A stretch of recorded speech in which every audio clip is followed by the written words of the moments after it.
لله رب العالمين والعاقبة للمتقين والصلاة والسلام على نبيه محمد وآله أجمعين.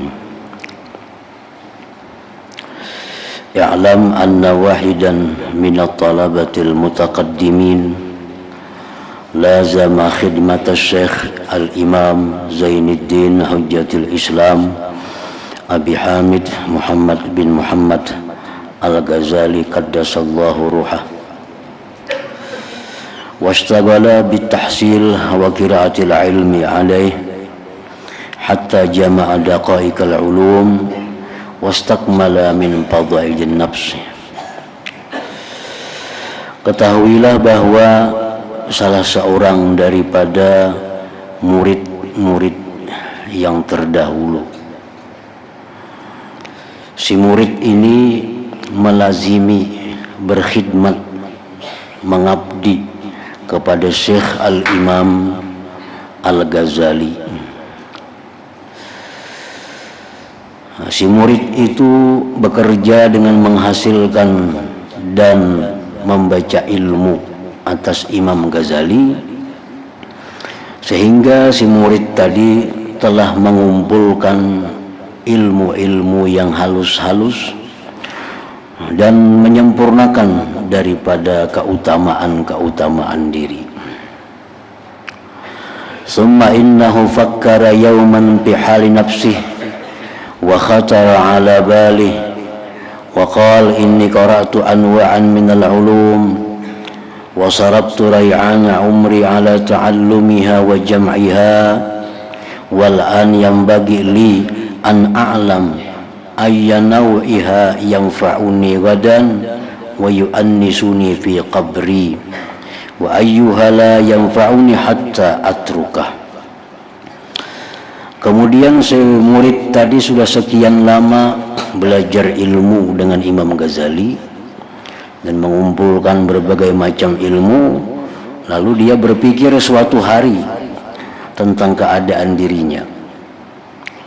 Lalu murid tadi terlintas di hatinya, ujar si murid tadi, aku telah membaca berbagai macam ilmu-ilmu dari Imam Ghazali ini, dan aku curahkan keutamaan umurku mempelajari ilmu, mengumpulkan ilmu-ilmu, dan sekarang sepatutnya aku tahu apa jua macam ilmu-ilmu itu yang memberikan manfaat kepadaku di akhirat dan menemani aku di dalam kubur, dan mana ilmu-ilmu yang tidak bermanfaat sehingga aku tinggalkan ilmu itu.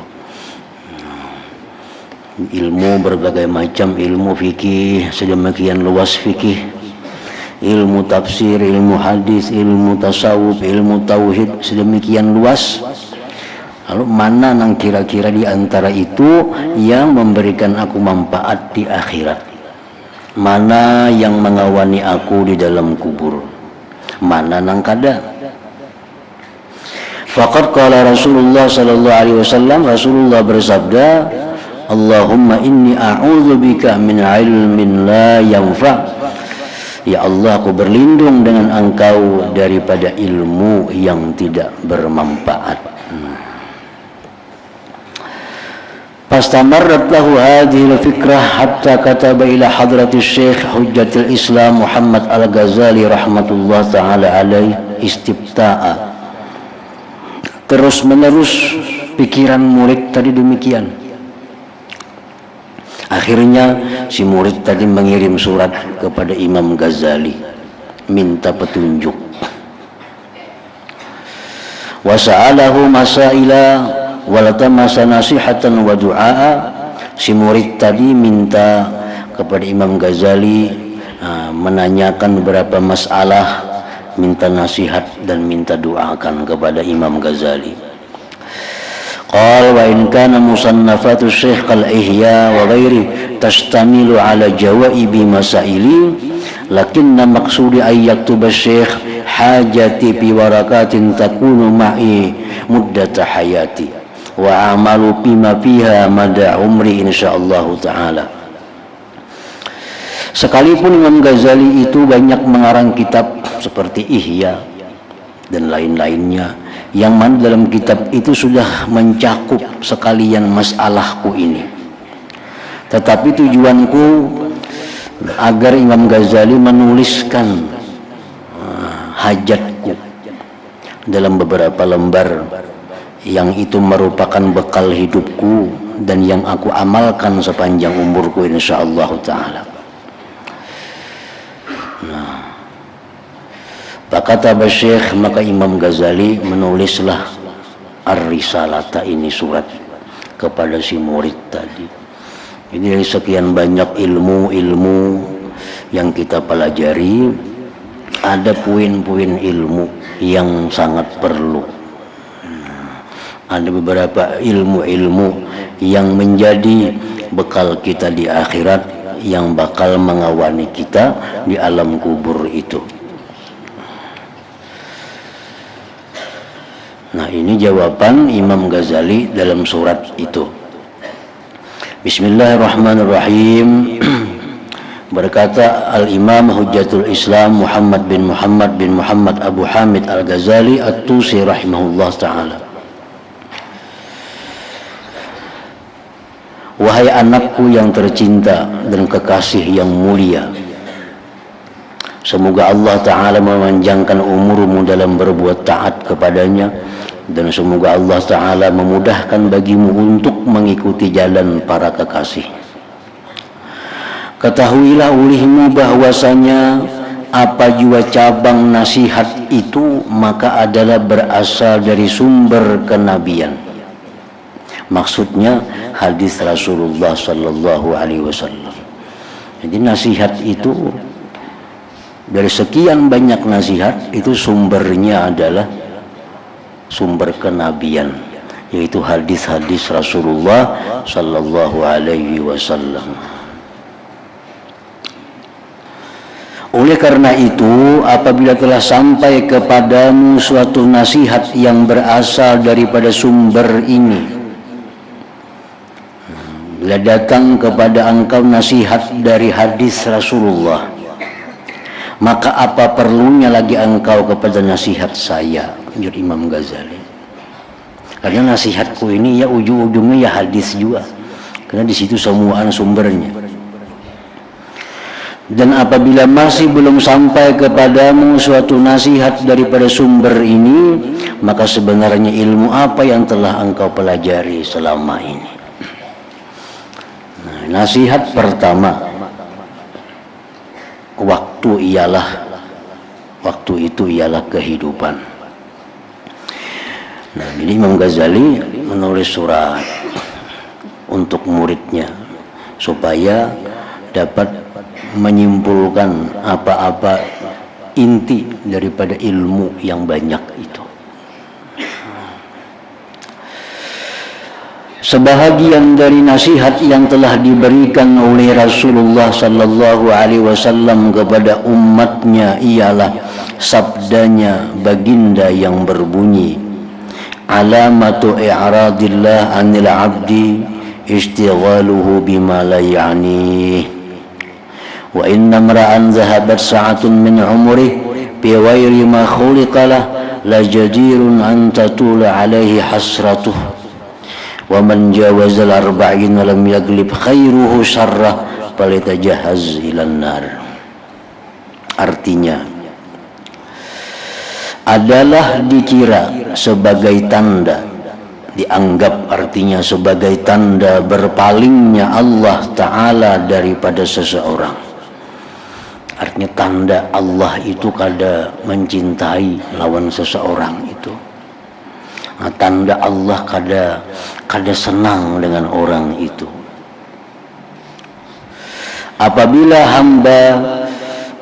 Apabila ia selalu mengerjakan perkara yang tidak berfaedah, itu tanda orang yang kada disayangi oleh Allah. Mengerjakan perkara-perkara yang tidak ada faedahnya. Ketujuh, berbuat bakalakuan bagawi nang kada ada manfaatnya. Nah ini tanda orang kada disayangi oleh Allah subhanahu wa ta'ala, tanda berpalingnya Allah daripadanya.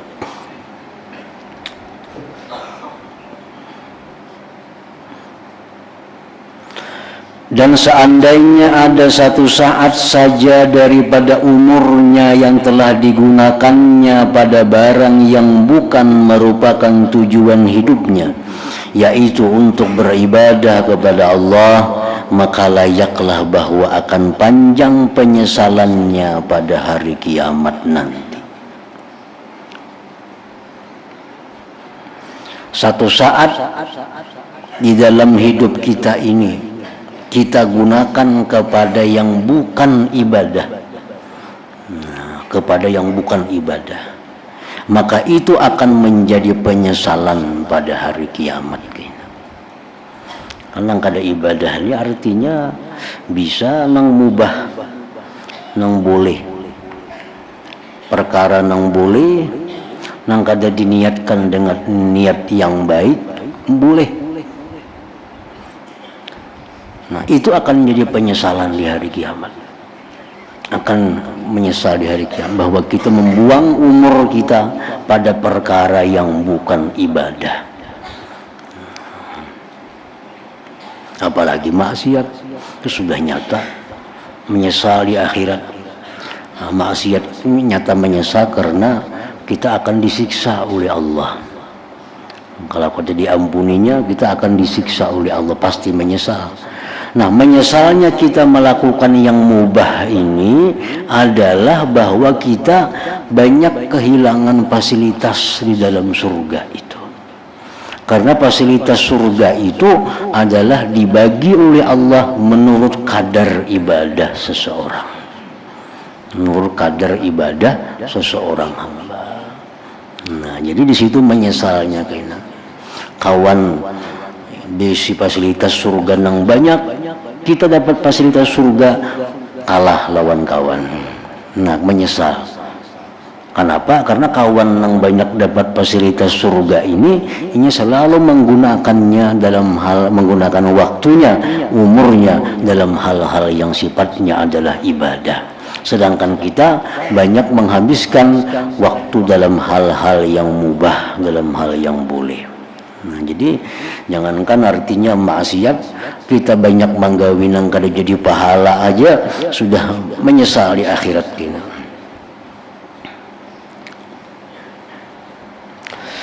Dan siapa yang umurnya lebih daripada 40 tahun sedangkan kebaikannya masih belum dapat melebihi kejahatannya, maka layaklah ia mempersiapkan dirinya untuk memasuki api neraka.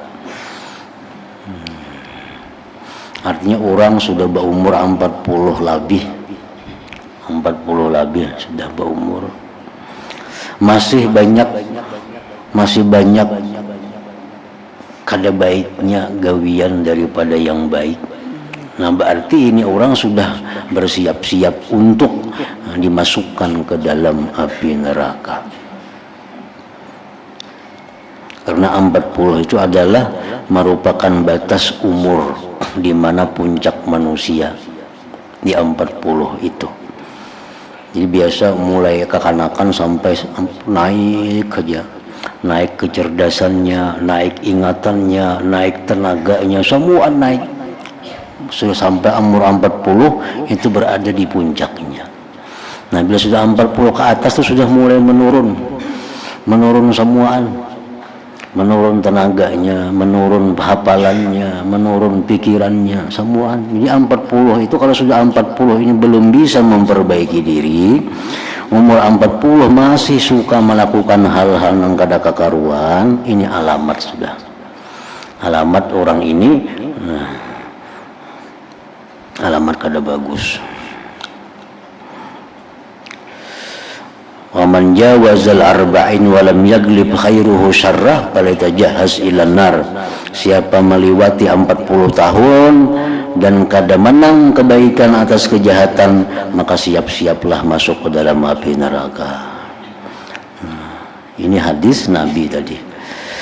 Sebenarnya sekedar ini sudah cukup untuk menjadi nasihat kepada semua orang yang berilmu.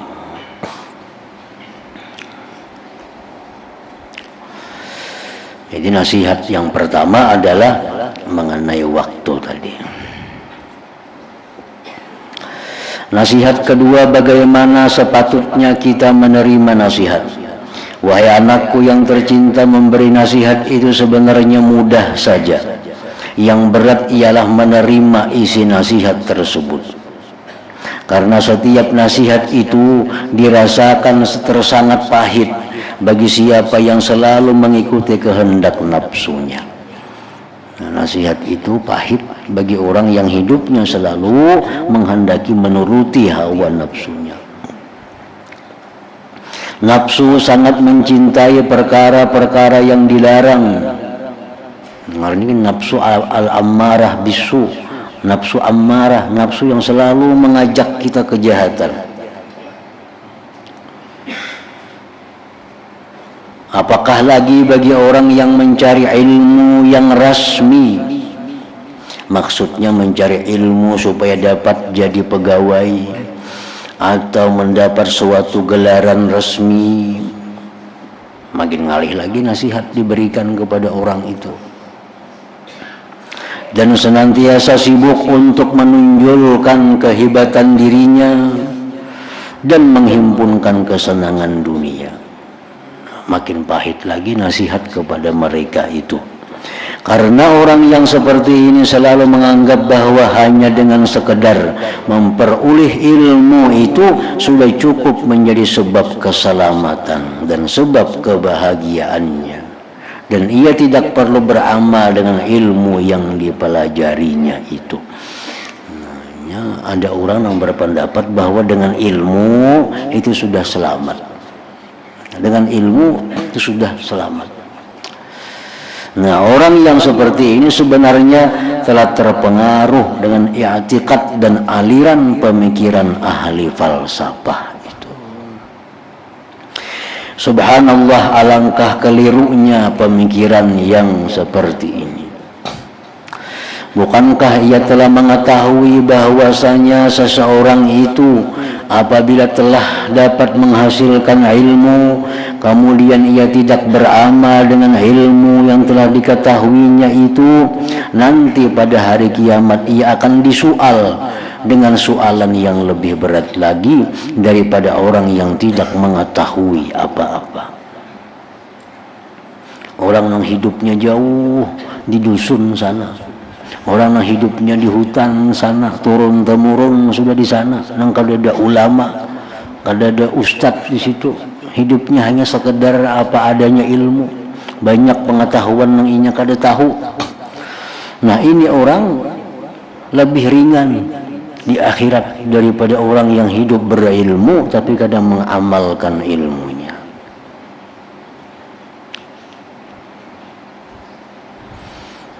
Jadi dalam beberapa kali penjelasan dijelaskan bahwa orang yang jahil itu kadang-kadang lebih untung daripada orang berilmu.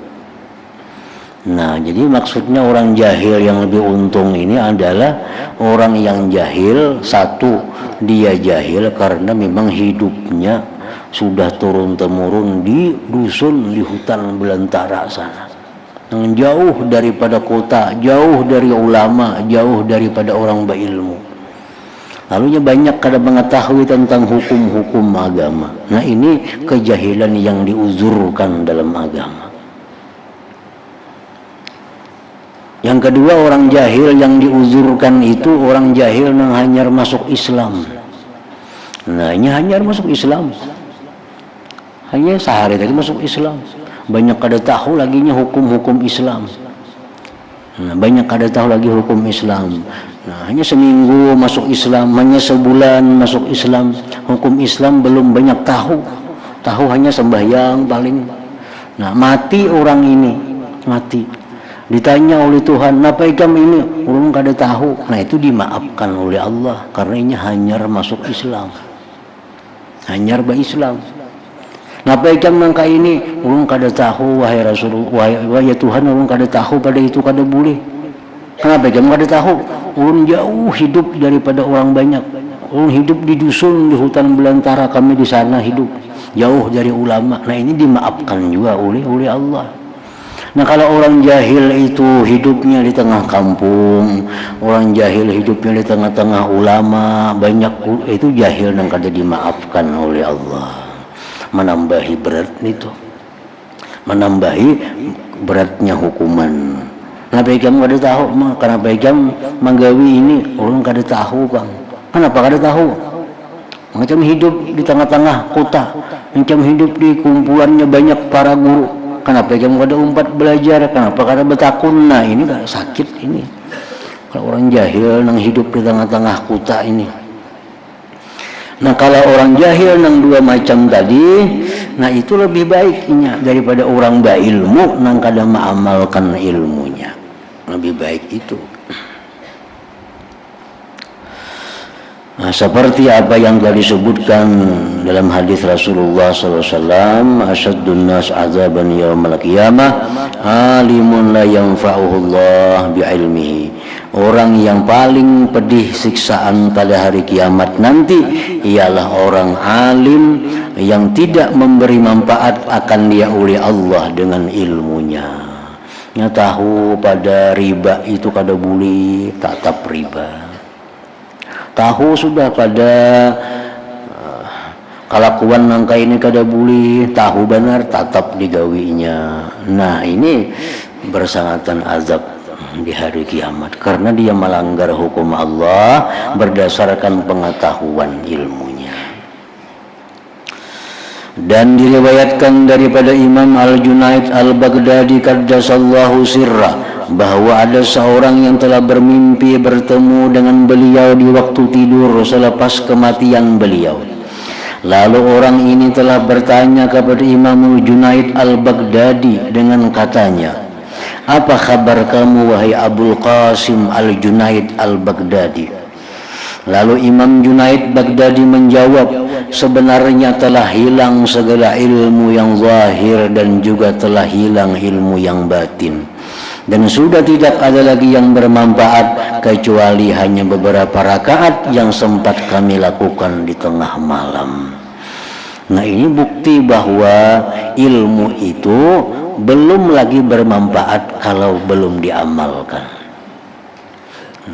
Ilmu belum lagi menolong kita kalau ilmu itu belum diamalkan.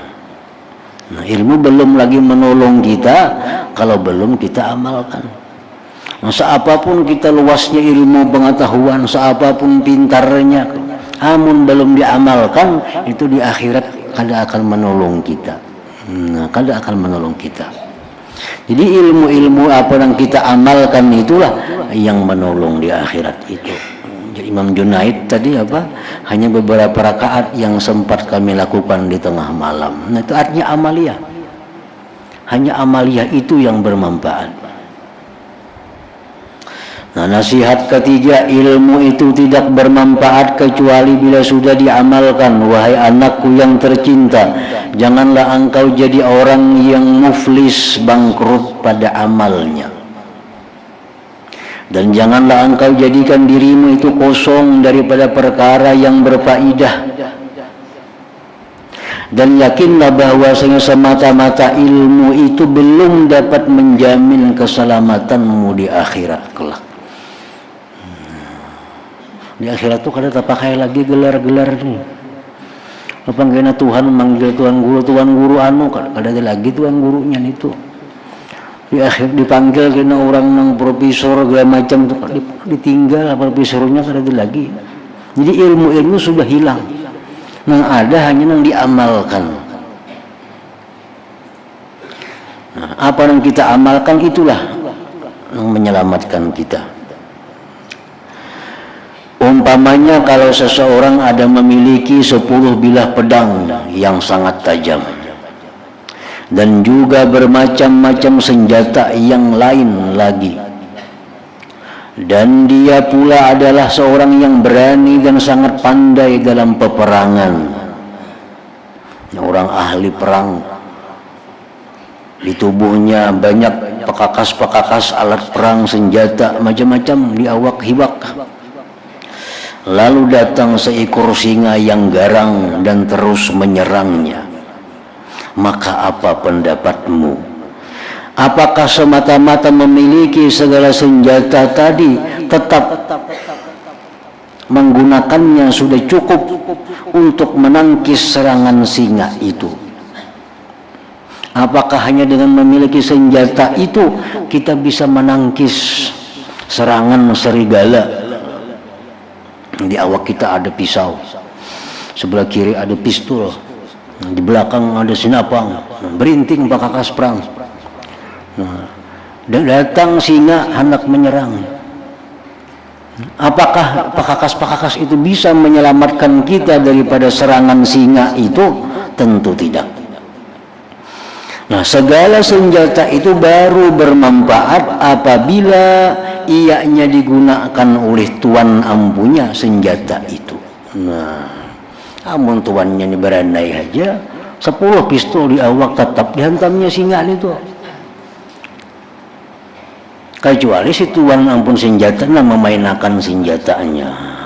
Oh, situ datang singa, timbak singanya. Datang sana singa, timbak singanya. Nah, hanya bisa mengalahkan singa itu. Maka begitulah keadaan seseorang yang telah mengetahui ratusan ribu masalah ilmu. Kitab ini hafal, kitab itu hafal, segala ilmu dikuasainya, tapi ia tidak beramal dengannya. Nah,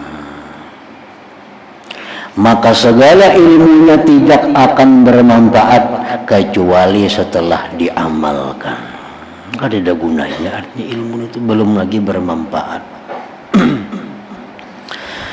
Sama pula keadaan dengan seorang yang diserang sakit demam panas dan sakit kuning yang biasanya ia dinasihatkan meminum obat sakanjabin dan kaskap, maka tidak akan hasil sembuhannya kecuali dengan meminum obat tersebut.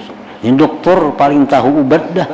Kalau garing panas ini obatnya, sakit kepala ini obatnya, sakit perut ini obatnya, sakit batis ini obatnya. Samuan pengobatan tahu. Garing dokter tadi, obatnya ada. Amun kada minum obat itu dilihati aja kan ada manfaat napa-napa. Nah, buka obatnya, cari petunjuknya, minum kada. Nah, iya kan kayak kitab kita nih. Kita pun buka kitab. Kalau hendak selamat dalam kubur ini. Kalau hendak selamat di padang mahsyar jar Nabi ini. Ya petunjuknya. Hafal sudah kita itu. Nah, amun kada digawin itu kada ada manfaatnya. Sama orang garing tadi, tahu semuaan obat-obatan, tahu petunjuk-petunjuknya, tahu risip-risipnya, tapi kada diminum obatnya, kada ada manfaatnya. Dalam hal ini disebutkan suatu syair dalam bahasa Paris, bahasa Persia. Artinya, seandainya engkau menimbang 2000 kati arak, maka engkau tidak akan mabuk sehingga bila engkau meminumnya. Seapa aja kita banyak berisi arak, mungkin kita kada minum, kita kada akan tahu rasanya mabuk itu. Nah, maka jika engkau belajar ilmu 100 tahun lamanya dan engkau menghimpunkan 1000 buah kitab, engkau masih belum layak mendapat rahmat Allah Ta'ala kecuali dengan mengamalkan ilmu itu. Nah, jadi orang menuntut ilmu itu orang yang ditolong oleh Allah. Orang yang dibukakan hati oleh Allah, nuntut inya ilmu. Nah, karena untuk mengamalkan ilmu ini itu perlu pulang kena pertolongan Allah. Nah, dengan pertolongan Allah yang kedua ini, inya bisa mengamalkan ilmu itu. Jadi selalu perlu kepada pertolongan Allah Subhanahu wa Ta'ala. Perlu kepada pertolongan Allah. Orang kata dibukakan Tuhan hatinya nuntut ilmu, kada tahu buka-buka hati nuntut ilmu. Dibukakan hati nuntut ilmu, satu keuntungan, satu rahmat Allah. Nah, dapat ilmu. Nah, kainnya pulang dibukakan hati untuk mengamalkan ilmu itu. Nah, dapat rahmat pulang oleh Allah. Nah, jadi para ulama dahulu menjelaskan ada yang 40 kali khatam Ihya, 40 kali khatam, saben hari dibaca Ihya Ulumuddin. Di Surabaya ada majelis sudah berapa puluh kali khatam Ihya, mulai zaman dahulu disukan baca Ihya, tamat kina baca pulang Ihya, tamat baca pulang. Berapa generasi sudah masih ada majelisnya, majelis Ihya. Nah, jadi apa keuntungannya kita mengulang-ulang ilmu itu? Keuntungannya mungkin di kita pertama membaca kitab, belajar kitab, Allah belum berikan kita futuhul qulub, terbuka hati untuk mengamalkan. Karena tamat kitab nih, kita ulang lagi 2 kali tamat dah, mungkin Allah belum lagi membukakan hati untuk bisa mengamalkan ilmu itu. Ulang pulang 3 kali, mungkin lagi kita belum lagi Allah membuka. Mungkin kita kali yang 10 kali kita mengulang, hanya dibukakan Tuhan untuk mengamalkan ilmu itu. Jadi futuh itu datang kepada seseorang hamba kada tentu begitu kita sekali tahu langsung kau mengamalkan, belum tentu. Jadi jangan putus asa mengulang-ulang sesuatu yang sudah kita baca. Jangan putus asa mengulang-ulang hadis yang sudah kita tahu. Karena barangkali kita belum bisa mengamalkan. Nah, begitu kita ulang yang kedua, terbuka hati untuk mengamalkan itu. Kan banyak hadis-hadis Nabi yang sudah kita 10 kali, 20 kali kita dengar. Siapa sembahyang ini, ya Nabi, diharamkan Allah masuk neraka. Itu kita dengar berpuluh-puluh kali, tapi sampai sekarang kita kada kau menggawi lagi. Sudah tahu ya, pada ini bagus tahu, cuma kada kawa lagi menggawi. Nah, mungkin kita dikali yang keberapa puluh kita mendengar itu hadis, dibuka ke Tuhan hati untuk menggawi itu. Nah, jadi kada ada ruginya. Nah, selalu menanti, selalu mengharap, selalu mengundang futuh keterbukaan hati daripada Allah Subhanahu wa taala kepada kita untuk mengamalkan ilmu itu. Jadi ada orang majelis Ihya, ada majelis kitab Bukhari, baca Bukhari, kena tamat ulangi pulang, tamat ulangi pulang. Nah, jadi akhirnya banyak yang diamalkan. Di kali pertama tamat mungkin ya 10-20 nang kau mengamalkan sebijian kitab itu. Kena kali nang kedua bisa bertambah, bisa sampai salawi sudah bisa diamalkan di situ. Kena tamat ulangi pulang bisa sampai 30 kena nang kau mengamalkan hadis-hadis Nabi itu. Nah, jadi artinya keterbukaan hati untuk mengamalkan ilmu itu perlu pertolongan daripada Allah Subhanahu wa taala. Maka jika engkau belajar ilmu 100 tahun lamanya dan engkau menghimpunkan 1000 buah kitab, engkau masih belum layak mendapat rahmat Allah Ta'ala kecuali dengan mengamalkan ilmu itu. Allah Ta'ala berfirman, wa an laisa lil insani illa ma sa'a, maksudnya dan sesungguhnya manusia itu tidak akan mendapat sesuatu kecuali apa yang dia usahakan, yang dia amalkan. Dan firman Allah lagi, faman kana yarju liqa'a rabbi falyamal amalan shalihan, maksudnya maka siapa yang mengharap akan bertemu Tuhannya maka hendaklah ia beramal akan amalan yang saleh. Siapa hendak masuk surga melihat Allah, beramallah amal saleh. Nah, kada ada banyak-banyak bisi ilmu, kadakah itu. Lepas misalnya ada siapa hendak masuk surga, hendak bertemu Tuhan, harus hafal Ihya, kada adakah itu. Tapi ya Tuhan, beramallah amal yang saleh. Dan firman-Nya lagi, jazaa'an bima kanu yaksibun, maksudnya balasan yang diberikan kepada mereka itu adalah sebagai balasan bagi amal yang telah mereka lakukan. Amal. Dan firman-Nya lagi, innalladzina amanu wa وعملوا الصالحات كانت لهم جنات الفردوس نزلا خالدين فيها لا يبغون عنها حولا. Maksudnya sesungguhnya orang-orang yang beriman dan beramal saleh adalah surga Jannatul Firdaus itu sebagai tempat tinggal mereka. Mereka kekal di dalamnya dan mereka sudah tidak mau lagi mencari tempat yang lain daripadanya sebagai gantinya. Dan firman-Nya lagi illa man taba wa amana wa amila amalan salihah. Maksudnya kecuali, artinya tidak masuk neraka orang yang bertobat dan beriman serta beramal dengan amal yang saleh.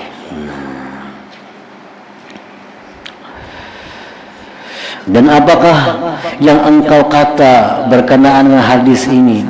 Apabila engkau tidak beramal dengan ilmu engkau, hadis itu ialah Bunyal Islam ala khamsin syahadati an la ilaha illallah wa anna Muhammadar Rasulullah wa iqamis shalah wa ita'iz zakah wa shaumi Ramadan wa hajjil bait liman istata'a ilaihi sabila.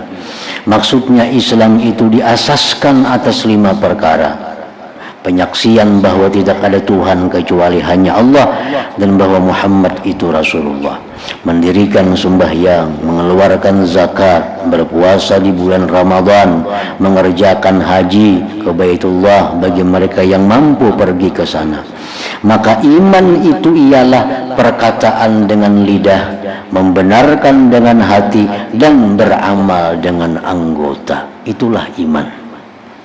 Hati meyakini, mulut menuturkan, anggota mengerjakan. Itulah artinya iman.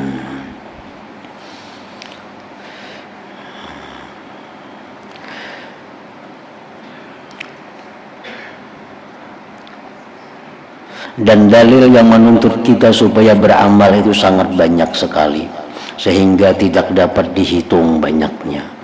Dan walaupun seseorang hamba itu masuk surga hanya dengan rahmat dan kemurahan Allah Ta'ala, namun rahmat dan kemurahannya itu didapatkan seseorang hamba itu mempersiapkan diri dengan ketaatan dan ibadah, karena rahmat Allah itu dekat kepada hamba-hambanya yang berbuat baik.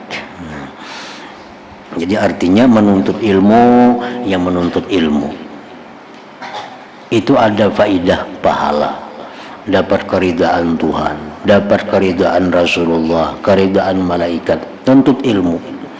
Nah, ini menuntut ilmu, dapat ilmu, tahu nang halal nang haram, tahu nang wajib nang makruh sunat segalaan tahu. Nah, kemudian minta petunjuk lagi kepada Allah, minta tolong lagi kepada Allah agar bisa mengamalkan ilmu itu.